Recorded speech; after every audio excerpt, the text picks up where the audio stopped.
Tanggal 26 akhir November, sungai banjir waih mubrehlu. Ilo Rabu kulihat kalender, bulan Desember ngedekat tiba.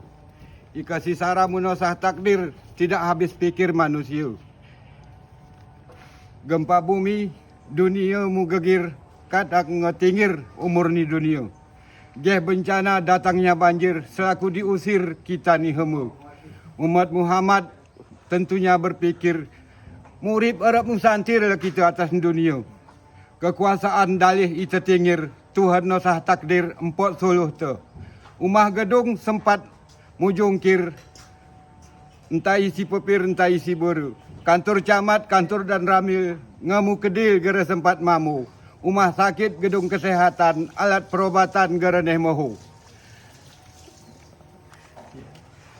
Umah sekolah, gedung pendidikan, ngelebih sebulan sekolah gilat muka. Ika guru sekolah, gaji aja lon. Si ketinggalan, si tarik pelajaran, siswa-siswi tu, ina. Memang musibah gara kini lokup ni, tulu provinsi norot cerita. Si korban jiwa gila ni betihi, entah pian ribui, menarik dunia. Inilah bencana dunia. Di Serbu Jadi ni, kayak ginilah keadaan Pak.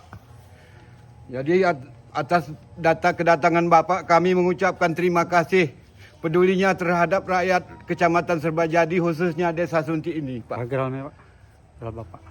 Nama saya Bapak, perkenalan diri, nama saya Zulkarnaini.